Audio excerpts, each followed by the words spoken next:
So we're going to start right out with Richard Zazycki, and he's with the Circles of Mercy.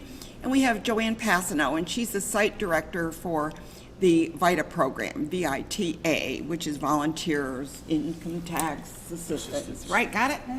Good, yeah. Good morning. So it's good to have you guys on the show. It's nice to be here, thanks. And are you busy doing taxes? And why are you here then? Well, we're here to cast doom and gloom. Doom and gloom on those that haven't filed yet. Yeah, really, but they still have a week or so to do. They wait till the last minute. Yeah, I try to get mine done by the end of February. That's my deadline, end of February. So this year, taxes end on April 18th. You have to file. Because of the holiday, yeah. Correct. So what we're going to do is discuss a couple things that you might encounter as pitfalls in your tax preparation. We're very fortunate to have Joanne with us. She's retired from the IRS and has been our site coordinator, but a part of what, 5-6 years now. Yeah, wow, yeah. So she runs a tight ship. Yeah. Joanne? Good. Okay, let's talk about the taxes then. Go ahead. Okay. And we have a little slide presentation little as well, slides so, are yeah. on there. So Take notes. yes, both the IRS and New York State provide access to free filing. You can file your federal return at IRS Free File. On the web, you can access both the federal and state returns for free, safe, secure privacy of your own home, and adjusted gross income, which is $73,000. So it's got to be under that amount in order to use the free filing service. Right, and I just want to add, when you do that, if you go into New York State and you ask for free filing, in order to do your New York State return, you got to do your federal return. So therefore, they'll give you what the income is, the income levels, because some of them will only let you do it if you're 60,000 and under. Some will let you do 72,000, but they'll tell you. They'll let you know ahead of time, right. So there are some common errors to avoid. Probably the biggest one that we encounter is Social Security number. We require you to bring in your Social Security card to alleviate that issue because that's how the taxes are filed. That's how the communications takes place between us and the IRS, or us in New York State, is by your Social Security number. So those kind of transposing of numbers or using the wrong number causes an error. The dependent's last name, errors in filing status. My weak area is math and computation errors, so we're always having issues. Are you there. still using an abacus? Yes. Incorrect bank number, either the bank routing number or the banking account number for direct deposits. Forgetting to sign the return. That's a big one. That's one thing that they do, particularly if you're filing a paper return. There's always somebody looking for that signature. Can they still file a paper return? I thought everything had to be electronic. No, you still can. We initially do everything electronically, but if we need to amend a return for some error, most of the time it's with a paper return. Okay. And then the other thing to remember is sites that are open on April 17th and 18th, dial 211, tell the community resource operator your zip code, and she'll let you know where the free filing sites are within your area. Catholic Charities at 40 North Main Avenue will be providing a walk-in site on the 18th. After the 18th, what do you do? Pay a penalty. Yeah, Joanne's going Right. to talk about that in a second, but after the 18th, if you need to find out what you can do or where to go, you certainly can contact the United Way or 211. You can call the Taxpayer Assistance Office down in Albany at the Leo O'Brien Building. The phone number's on the screen. And the Taxpayer Advocate for New York State Tax and Finance, that phone number's on the screen. So those are the things that you can do.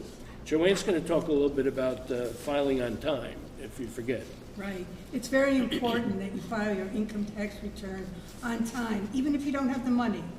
Because if not, you're gonna get hit with a 25% penalty, a maximum of 25% penalty. That's a lot. It's 5% each month for failure to file. In addition, you get interest on that money you owe. So you're getting hit with a lot of things. Usually what happens is you get a 4.5% of your maximum penalty, and then you get a 0.5% for failure to pay penalty, and then you get interest on top of that. So the maximum penalty is 25% of the taxes you owe. That's a lot of money. So get those returns in as fast as you can. File the tax return. You can always amend it if you need additional information. But if you get your income tax return in, you save yourself a heck of a lot of money. Then if you owe money, there are options out there. So get that return in. There's no excuses. Yeah. It's free on all internet. You can go to the library. You just can do it. So, and if you have any questions, call the IRS. Or give us a call. One of the things that the next slide's showing is how do you file an extension? So the easiest thing to do would be to go to the irs.gov website, type in file an extension. It'll show you what form to use. In this case, you're going to use form 4868, and it's a PDF form that you can actually fill in all the information. Even though you're filing for an extension, it's amazing the number of people think that they don't have to pay the tax then, and that's not true. You need to estimate what your tax liability is, if you have one. And then mail out that form, and then the extension is for 6 months only to October the 16th.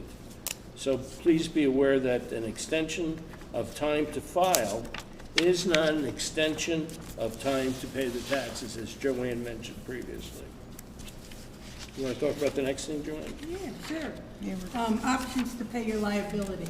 We're getting close to time, so I said we're getting close to time. Oh, all right. Yeah, that's okay. So you got many options. The best thing to do is when you get the bill, the first bill you get from the IRS after you file your tax return, call them. Tell them what you can afford each month and set up a payment agreement. Do not negate on that. Just keep filing and paying. And also, another thing is, if you owe this year, you might want to look at the W-4 form at your employer's. I just looked at it for my daughter, who owes $3,000 in taxes. And what happened is they changed the W-4 forms, so they're not going along with what we're doing and what our income level is. So I had her file as a single person, even though she's married, file as a single person. With zero deductions, you Yeah, said. and then, they don't even let you have the zero deduction. Oh, really? You gotta tell them how much you want. Yeah. The dollar amount almost. So I told her to take an extra $100, or maybe go put more money into your retirement, pre-tax. Yeah. You got a lot of options here, but don't tell get to the IRS and get them set up with Yeah. a payment. Yeah. The other thing too is to remember, if you're moving from one job to the next, you want to be careful about rolling over your retirement funds. That's a big thing. A lot of times that rollover goes in the name of Ann Perillo, and then it looks like you got the money and hasn't done it. Oh, you didn't get it. And you It didn't just, get it. it's a rollover. Okay, so you got to make sure that that's what That's a happens. good point. One of the last things we want to talk about is how to find out the status of your refund. Both New York State and the IRS have a button on their website. It says right there, "Where's my refund?" You click on it. They're going to ask you 3 questions. They're going to ask you your Social Security number. They're going to ask you what your filing status was, whether single, married, filing separately, whatever. And then they're going to ask you what your exact refund amount is from your return. That negates anybody else trying to get in Correct. there. And that's something we tell the individuals that make sure that they begin to check the status of their refund 7 to 10 business days after they've been deceived. Well, I have to say that I filed electronically in the end of February, and within a week I got my refund. It went right to my bank. Yeah, that's So good, it works yeah. quite well. So basically, if you want to get your taxes done for free, you can contact Richard here over at the Circles of Mercy. Mercy. Joanne will be there in person to help you. Yes, definitely, definitely. Good. Yes, You yes. like your new role? I loved helping people with doing their taxes because I try to educate them, Yeah. when they come in, if they don't understand, because it's a big process and everybody don't want anything to do with it. Well, I think that the issue is with doing your taxes is gathering everything. That's the biggest thing, is gathering everything and seeing what you need. Because once you do it, I think I did mine in like less than an hour. It was bam, bam, bam, it was done. Right, So, and including. it guides you, something you don't want to miss, because if you answer this question, it'll direct you right there. So Yeah, yeah. doing it electronically is great. It's perfect, yes. Well, So thank the- you both. You're Yeah, welcome. anything else you want to One wrap of up with? Just two things. One, if you're not sure about what to do or where to go, dial 211. Okay. Or you can dial directly to the IRS, 1-800-829-1040. Okay. And good luck. Okay, good. And I hope you both got your taxes done. No, I haven't, not yet. Oh, my I goodness. always wait till the last minute. Go home and do your taxes. Yes, mine's done. Thanks for I got my refunds already. Thank you both for being here. It's always a pleasure to see you around the tax All right. season. Not that we're happy about tax seasons, but we're happy about seeing you here. Okay. Good. Thanks, Ann.